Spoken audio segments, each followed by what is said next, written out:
Hello everyone, I am Surrenderlot Reviews, and I'm back, and I'm ready to look at some more Generation 1 Transformers. But before I get started, make sure to like, comment, and subscribe. And if I can't convince you, perhaps this picture of my cats will convince you. And, random fact about my cat society is that medical debt there is forgiven for people who hate the government. But without further ado, let's get into this. So, the first episode we're gonna look at is The Core, where the Decepticons try to destroy the Earth by drilling into its core. Without further ado, let's get into this. So, the episode starts out with trouble in Decepticon HQ.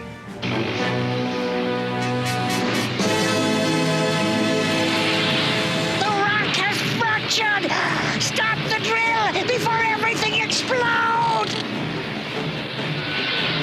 Fool! I warned you this site was unstable.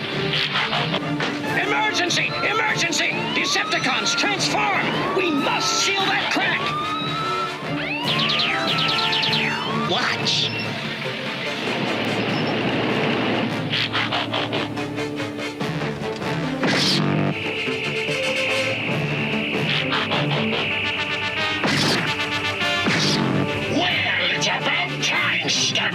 Boy, Megatron, you maybe want to work on your workplace safety standards, cause this definitely is not gonna fly by OSHA. Anyways, so Starscream, seeing Megatron's blatant disregard for OSHA regulations, starts to question Megatron's plan. But luckily, Megatron has another backup plan. You underestimate me, Starscream. Come!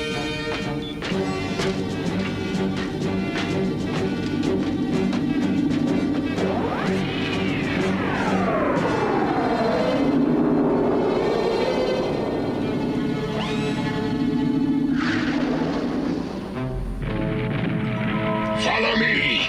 Sure, right through that solid rock, I suppose. That's the general idea. What? The rock wall is a hologram, a projected image. Designed to hide this secret from prying optical sensors. A space bridge to Cybertron. It is our emergency escape route. Then if the drill does shatter the Earth, So be it. We will be safe, each and every last one of us.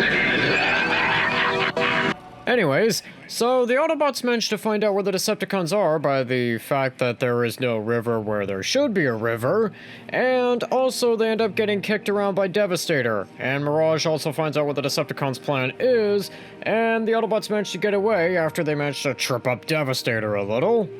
But luckily, the Autobots have a plan to maybe tip the balance in their favor with these Dominator discs, which they will put onto all the Constructicons with the hope of being able to possibly control Devastator. And the Autobots managed to take control of Devastator in the upcoming battle, and they completely buried the Decepticons, but little did the Autobots know, that was actually all part of the Decepticons' plan. And, well, the Decepticons also managed to get the drill back online. You know, I don't know what I love more, the fact that Megatron always happens to have a plan for everything and obviously knows everything the Autobots are planning, or the fact that he can't think of Murphy's Law in the sense of whatever can go wrong will go wrong, like we'll definitely see at the end of the episodes. Spoilers. Anyways, so the Autobots find out that the Decepticons somehow managed to get the drill back online, and they go to the cave to go show the Decepticons the devastation that their drill has on the environment, and also the Decepticons ended up turning Devastator back to their side, and Devastator ends up pile driving the Autobots.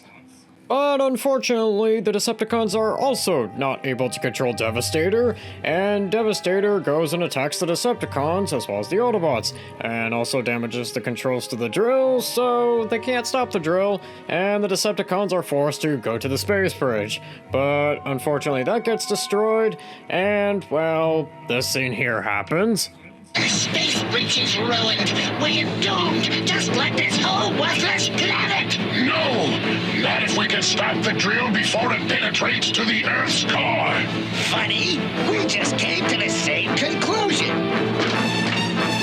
Okay, for that line, I wonder how that has not become a meme. I mean, think of it like this. You could use this on, like, I don't know, your cheating partner. Your cheating partner says, wow, maybe cheating probably wouldn't have ruined my relationship. You could probably say something along the lines of, funny, I was thinking the exact same thing. And just use this clip here.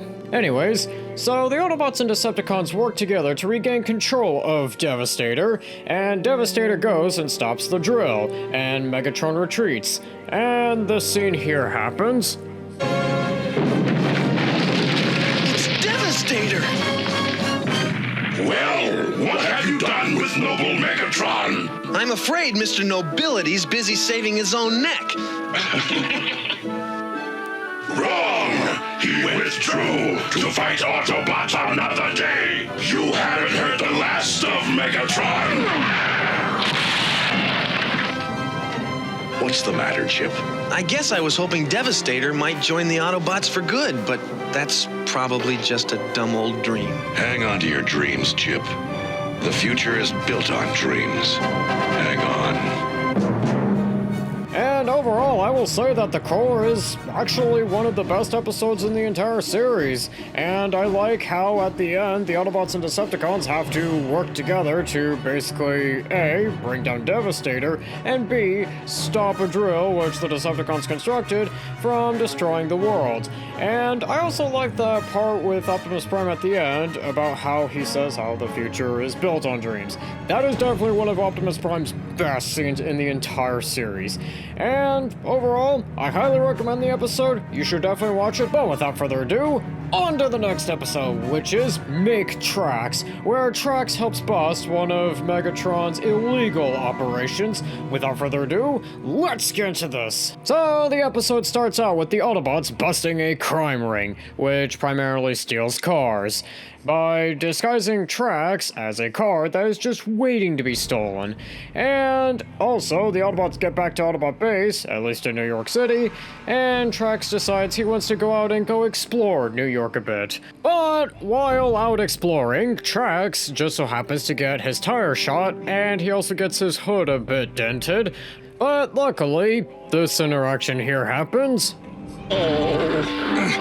Can't transform. Wow, it's a mess, but it's still a sports car. Well, nobody seems to want you, so that makes you mine. We're gonna fix you up. Good. This is a most disturbing development.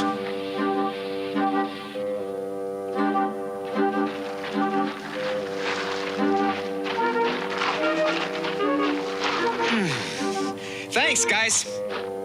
Let's see. 2 new tires. Garb's probably shot. Front end needs tweaking. And I can hammer that hood into shape, no sweat. I don't know who used to own you, but you're mine now. Nobody owned me. I'm mine. Yay! Cat got your tongue? Come on, chum, wake up. Oh, man. Look, I've been shot at, smashed up, and stolen 3 times tonight, and I'm in a most foul humor. So if you will be so kind, please repair me. That car talks. You've got a mind like a steel trap. I'll fix you up all right. But then I'm selling you to the Geddes brothers. I promised them a car by midnight, and they'll pay through the nose for you. You're not serious. Hey, you don't make promises to the Geddes brothers you can't keep. Anyway, I need the bread more than I need a set of wheels. More than you need a friend? First time in my life I try to steal a car, and I get one with a big mouth. Where did you procure auto parts at this time of night?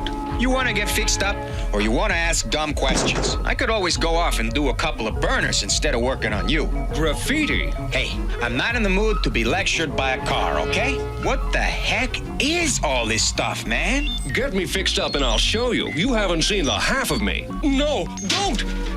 That wire's part of my primary electrical. Car, speak to me. What did I do? It must be this wire. Oh, that's better. Thank you.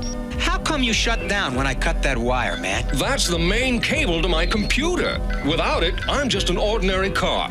Well, let's get you working again. Anyways, So this is Raoul, and he is in trouble with the Geddes brothers. So Trax goes and saves him, and also finds out that they are in league with the Decepticons. And so Trax and Raoul give chase to the Geddes brothers, and they end up losing the Geddes brothers. But luckily, Raoul knows where the Geddes brothers take their stolen cars, and so Trax disguises himself as a stolen car, and Powerglide also finds Starscream in New York City. But he ends up losing Starscream in New York City, which I guess that's pretty reasonable considering the fact it's a big place.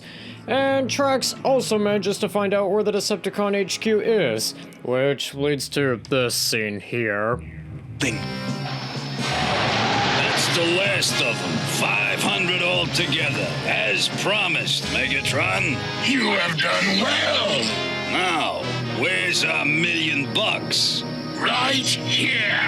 Why, you dirty double-crossing rat!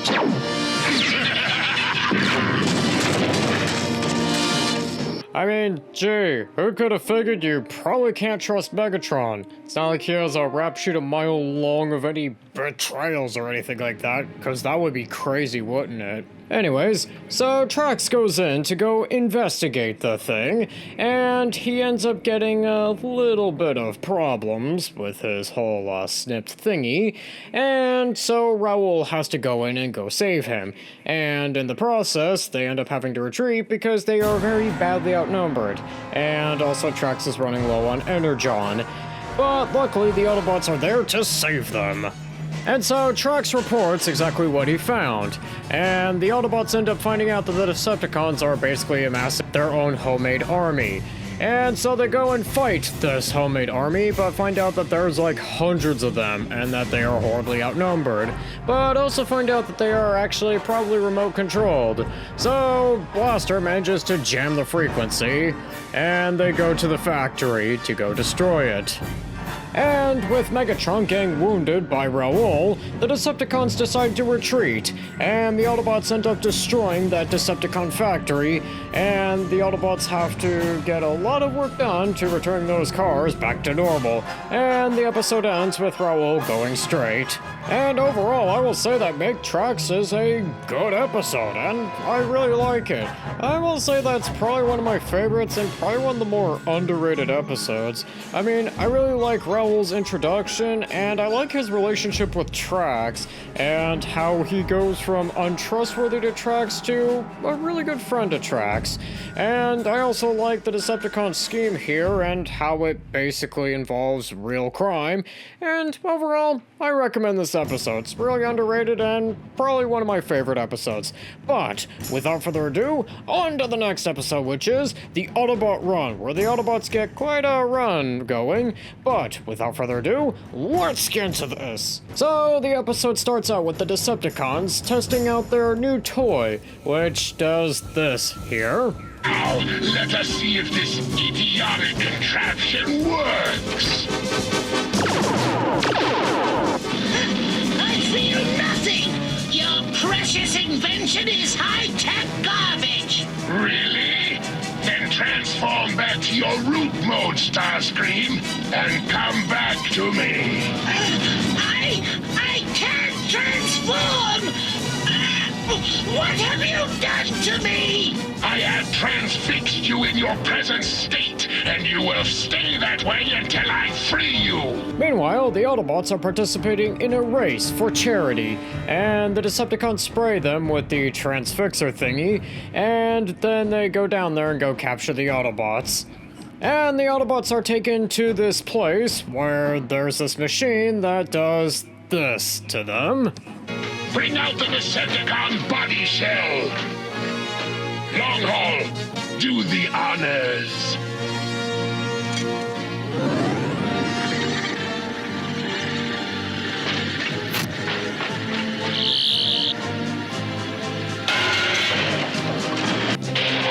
Charming! Your remains will take up very little room on the scrap heap. But luckily, the other Autobots managed to figure out a way on how to possibly reverse the effects on the Autobots. And so the Autobots end up using that grenade, and it ends up transforming the Autobots back, or at least giving them their ability to transform back, and the Autobots manage to beat Devastator, and the Decepticons retreat. And overall, I will say that the Autobot run is an episode.